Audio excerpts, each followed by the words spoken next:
గత 10 సంవత్సరాల్లో కొత్త బొగ్గుబాయిల్ని మనం తెచ్చుకోలే. మీరు ఎందుకు ప్రయత్నం చేయలేదో నాకు తెలియదు, నేను వాటి జోలికి పోదలుచుకోలేదు. కానీ ఈరోజు కాంపిటేటివ్ వరల్డ్ పెరిగిపోయింది. భారత ప్రభుత్వం కోల్ బ్లాక్స్ అన్ని ఆక్షన్ చేస్తూ ఉన్నాయి. అంతిమంగా అలా మీరు చూస్తూ వదిలేస్తే సింగరేణి కార్మికులు ఏ సింగరేణి మీద ఆధారపడి ఉన్నారో అక్కడ బొగ్గుబాయిలు తగ్గిపోయి, ప్రొడక్షన్ తగ్గిపోయి, అంతిమంగా వచ్చే లాభాలు పడిపోయి, ఆదాయం తగ్గిపోయి, దాని మీద ఆధారపడి ఉన్నటువంటి కుటుంబాలు, వేలాది కుటుంబాలు ఉపాధి లేకుండా కోల్పోయే ప్రమాదం ఉంది. దానితోడు ప్రపంచంలో విద్యుత్ ఉత్పత్తి రంగంలో కూడా మార్పులు వస్తూ ఉన్నాయి. ఆ మార్పులకు అనుగుణంగా అనేక రాష్ట్రాల్లో, ఇంక్లూడింగ్ తెలంగాణ రాష్ట్రంలో కూడా గ్రీన్ ఎనర్జీకి వెళ్ళిపోతూ ఉన్నారు. ఆ పోయే ప్రక్రియలో కోల్ వాడకం కూడా తగ్గే ప్రమాదం ఉంది క్వాలిటీ లేకపోతే. క్వాలిటీతో కూడిన కోల్ కావాలని కోరుకుంటున్నారు. అందుకోసమే క్వాలిటీతో ఉన్న కోల్ బొగ్గుబాయిల్ని త్వరితగతిన మనం సొంతం చేసుకోవాలి. వాటిని ఆపరేషన్లో తెచ్చుకొని తద్వారా దీన్ని బతికించుకోవాలి.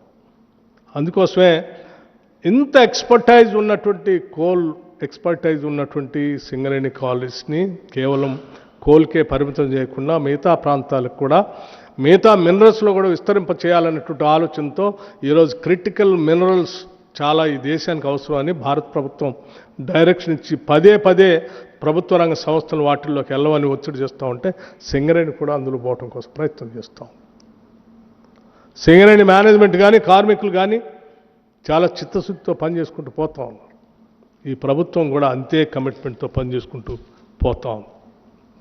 దయచేసి మీ అవసరాల కోసం, మీ వ్యక్తిగతమైన ప్రయోజనాల కోసమో, మీ రాజకీయ లబ్ధి కోసమో, ప్రయోజనాల కోసమో ఈ రాష్ట్రం పైన, సింగరేణి పైన ఇటువంటి తప్పుడు ప్రచారం, విషం చెమ్మొద్దని మాత్రం విజ్ఞప్తి చేస్తూ ఉన్నాను.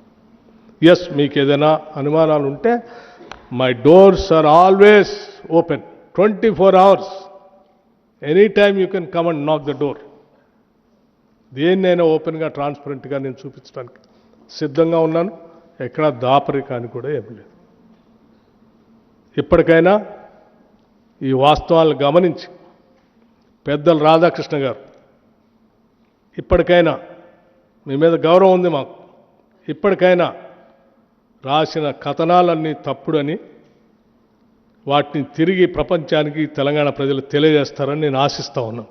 అలా జరగనప్పుడు నా పరువు ప్రతిష్టలకు భంగం కలిగేటట్టుగా 40 ఏళ్లుగా నేను పోగేసుకున్నటువంటి క్యారెక్టర్ అసాసినేషన్ చేశారు మీరు. ఇది తగదండి మీకు,